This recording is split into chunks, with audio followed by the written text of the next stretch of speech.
Greetings, ladies and gentlemen, and welcome to this latest edition of Tales from Outer Space, where I take stories from across the internet and read them for your entertainment.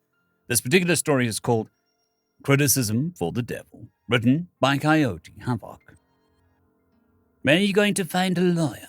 Lucifer smiled at his victory as he relished in the newly built central air conditioning system provided by his newly acquired engineer. There is no pleasure, no rapture, no exquisite sin greater, Lucifer began to quote. That might violate copyright laws, my lord, Marcus suggested. Lucifer shot the lawyer beside him a dark and disturbing, yet humorous glance. What do you think gave them the idea? Right, Marcus sighed, rolling his eyes. Next on the agenda, we have a request for an audience by... Lucifer waited for Marcus to finish the statement, noticing the wide-eyed expression and obvious trepidation, and losing patience with every second that passed. Perhaps a dip in the lake of fire will loosen your tongue, Lucifer suggested. Not necessary, my lord. Perhaps it would be better if you, took the rest of the day off. Annoyed at Marcus, but curious as to who he wanted to avoid, Lucifer waved a hand and the doors to his throne room swung open. Just beyond stood a figure, covered in shadow and exuding a sense of dread that gave Lucifer pause. Who was this individual? He knew the name of every soul sent to hell, but this one he couldn't place. The figure walked into the throne room fearlessly and, bathed in the light of hellfire, revealed to be wearing a reflective vest and a hard hat. A construction worker. How exciting. What new contraption has my cherished engineer constructed for me this time? Perhaps some new horror? Lucifer sat on the edge of his throne, excited to hear all about whatever the engineer had thought up. You're the guy in charge here, right? The figure asked. As if that wasn't obvious already, Lucifer asked in return. Wonderful. There's a few problems I've observed. Problems? Lucifer snapped. Primarily, there are several major issues to address, the figure continued, unabashed and unafraid. First of all, I'd like to point out the lack of adequate warning around the lake of fire. Signs should be posted in order to inform of a hazard as well as keep accidents from happening. Was this some sort of joke? Lucifer turned his attention back to the lawyer and was surprised to find them quaking. It was true that he inspired fear, but something felt different, as if someone more terrifying than the devil existed and had just strolled calmly in to face him. Who are you? Lucifer asked. Secondly, I have observed the working conditions of your employees. It is incredibly hot outside, and yet they have been working tirelessly on your behalf as you relax in a rather comfortable throne room. Who was this meager human to question his reign with absolutely no regard for its courtesy? I asked you a question, human, Lucifer demanded. Finally, I have also talked to the few other souls here who are less than satisfied with the treatment under your leadership and guidance, or lack thereof, as the case may be. Who in the hell do you think you are to question me? Lucifer hissed. The figure sighed and began explaining. My name is Christopher, and I was informed about... Christopher? Did you just arrive? Lucifer asked mockingly. About a month ago. God forbid I be able to finish without interruption. Seriously? Lucifer roared in anger. That's not important right now. So the list includes the newly elected head of the newly formed BDWA, or Brotherhood of Demonic Workers Association, who demand equal treatment and shorter work hours. You not giving them the chance to rest can, and probably has, caused accidents. Several trillion souls are claimed to have been injured by hellfire, a serious hazard that should have been addressed ages ago, as well as billions of souls who claimed the lake of fire has caused irreparable damage to their person, physically and mentally. Thus, the sign I mentioned. New lawyers, Lucifer mused out loud, always thinking they must make the rules for some such nonsense. Lawyer? Christopher asked curiously. I'm sorry for the confusion, but would a lawyer wear a hard hat? Lawyers sell their souls to me all the time, Chris. Did you think a hard hat is going to fool me? Christopher blinked. You think I'm a lawyer because I'm in hell? Christ on the cracker. Language! Lucifer roared again. It's like you don't even give a goddamn, Christopher suggested. Blue flames erupted from Lucifer's eyes.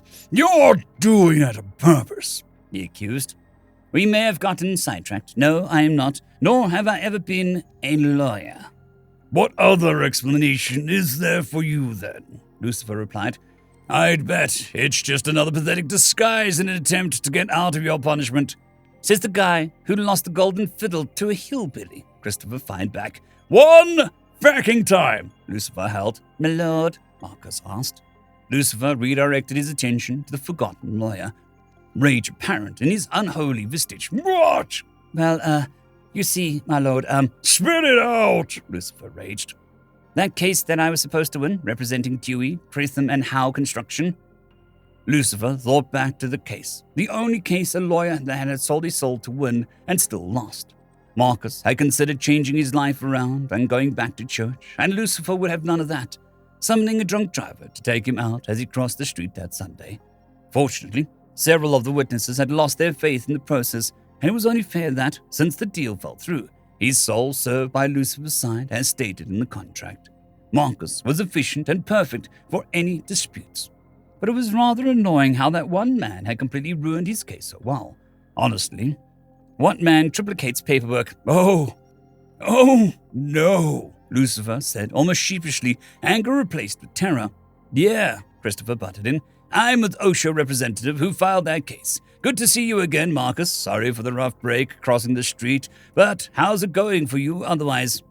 You're supposed to be in heaven, Lucifer stated in fear. Yeah, Christopher admitted calmly, but I got bored up there. Everything is so perfect and all, and then God told me the story about some engineer he had to leave here in hell, and I couldn't resist such a temptation. Lucifer twitched involuntarily. There had to be a way to smooth all of this over and have it all be forgotten by lunch. As long as he didn't know about what those two... As if reading his mind, Christopher smiled deviously.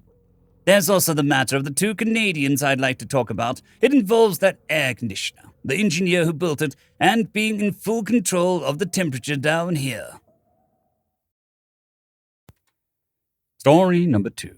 Where is Steve? Written by WegianWarrior. Where is Steve? Bingzock looked first at the pair of Terran hands that appeared suddenly on his desk. Then he tilted back so that he could take in the rest of the disheveled Deathworlder. He slowly swiveled one eye, relaxing slightly as he noticed his door was still in one piece. Whatever happened, the terrifying Terran was not mad at him, at least. Engineer Josetta, this is hardly... Steve! Where is he? Bingzock pondered for a moment. I don't think we have any crew member named Steve. Josetta sat down, staring at Bingzock. Her face, he noticed, had a similar hue as it had when she had after lifting something in the engine bay that was heavy even for her overbuilt physique. Steve isn't a crew member. Ah, Bingzock said, and then added, I have no reports of any of your menagerie have gotten loose from the pens. Both Bubbles and Cuddles are fine, Josetta interrupted. Bingzock barely suppressed a nervous wiggle. The creature, the Terran in front of him, was insisting on calling Bubbles, had severely wounded 3 of his security teams before the Deathworlder had calmly walked up to it and booped its nose. One of its noses, Bingzock corrected himself, and it had calmed the beasts down. As for Cuddles, best not to think about. The creature looked harmless, but there was a kill on sight order for that species. So the Steve isn't a new pet, then? No. More of an old acquaintance, and I want to know where he is. Bingzock pondered. Humans, he recalled, gave names to a lot of things that didn't need them. I don't think anyone has been to the armory? Betty, Rosie, Boomer, Baby, Thumper, Daisy, Little Slicer, Old Betty, Sparking Molly, and Little Miss Sunshine are likely fine, especially after what happened last time. But none of them are Steve, and Steve wouldn't be in the armory. And I assure you, Gisette, that none would touch your tool locker? Gisette glowered. No, the damn well wouldn't. But I don't keep my... Steve wouldn't be there. I see. So where would Steve be? Steve should be in my quarters, but he ain't. But your quarters is RNA locked. No one can get into your quarter, well, apart from the software maintainer Dave, that is. That neckbeard. How can you get past the RNA lock? You have to realize, Gisette, that Terrans are remarkably similar in their genetic makeup by ship security standards. What you consider to be genetic difference is little more than a readery error for a system that can differentiate between 17 species. Has he been in my quarters? Bingzock looked down at his desk, then typed a query into it. This system can't tell. One Terran is very much like the second, Gisette glowered. There's a Tri-D pickup down the hall from mine. Recordings can only be released to the insurance company after a pirate. Show me. There are lives at stake. Steve? No. Neckbeard. Show me. Bingzock hesitated. A part of him wanted to make an excuse and let Jashette access the files herself. But the thought of fingers that could bend hull plates tapping on his smart desk was too much to bear. He tapped a few commands, then waited as the computer looked through the feed looking for motion.